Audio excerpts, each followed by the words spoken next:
What's up, guys? This is John, and I am back with yet another lamppost. Wanted to take a minute to thank everybody who continues to support us and visit our YouTube page and check out our gamescasts and these little lampposts that I'm doing, these little side projects.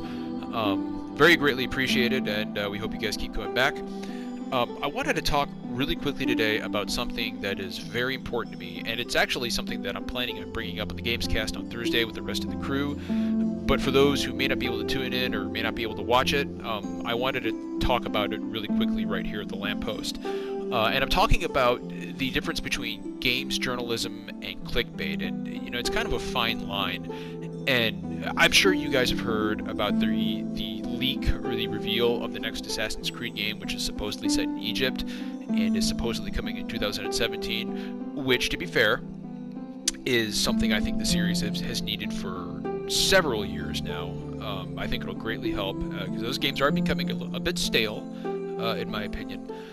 But this was broken by Kotaku, and it's not the first time they've done this. Last year, they also ruined the reveal of Assassin's Creed Syndicate. They leaked the characters Jacob and Evie. They leaked the grapple hook system. There were screenshots. There was very, very obviously pre-alpha footage that was leaked. They did the same thing with Fallout 4. They leaked the character of Preston Garvey. They leaked the setting was Boston. They even had lines of dialogue from the game that they revealed, and of course screenshots. And all this information, I understand, is given to them by various insiders with various levels of access. And when Kotaku gets the information, they feel that they need to regurgitate it out to the masses, call it games journalism, and say, well, this is the information that gamers need to know. It's our responsibility to report these stories to the public.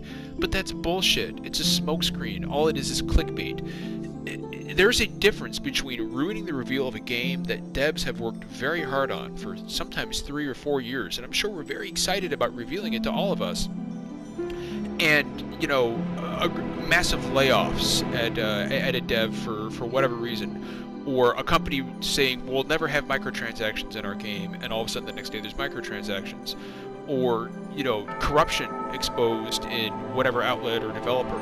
Those are stories that gamers need and should hear, and those are the stories that real games journalists need to be reporting on. But the reveal of a game, I mean, come on, it's absolute bullshit. Why can't we actually have an actual game reveal anymore, okay?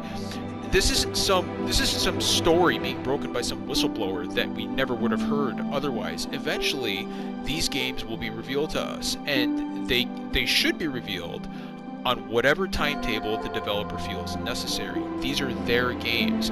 I understand that sites like Kotaku have the right to report on what they see fit. I get it. It's a free country. We have freedom of the press, and nobody, including me, is saying they can't report on it. But just like Ian Malcolm in Jurassic Park said, you were so preoccupied on whether or not you could, you didn't stop to think if you should.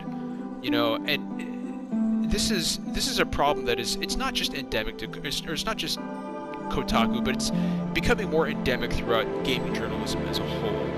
And it's that sense that, anything that is given to us by our sources, we need to report it immediately. But I got into it with Jason Schreier, who's the senior editor of Kotaku, and he's the one who actually leaked the existence of the game. I got into it with him on Twitter, and I'm surprised he didn't block me, to be honest, because I was very upset. But I said, look, the stories that you report don't choose you, okay? You choose them.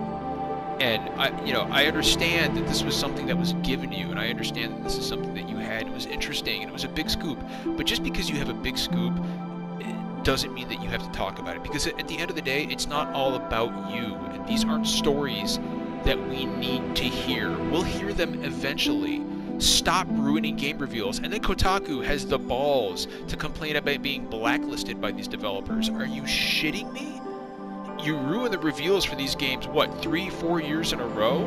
And what exactly do you expect these people to do? If I was working at Bethesda or Ubisoft, I would have blackballed them as well. I would have been pissed. I don't even work there and I'm pissed. I want old school game reveals. I want to be surprised. I want to be thrilled. And would sites like Kotaku do stuff like this? That's impossible. But I don't know, maybe I'm wrong. What do you guys think? You tell me. Should Kotaku be talking about stuff like this before it's ready to be revealed, or should they keep their mouth shut? Let me know what you think, guys. Comment, rate, subscribe. And as always, thanks for stopping by the Lamppost. We'll see you later.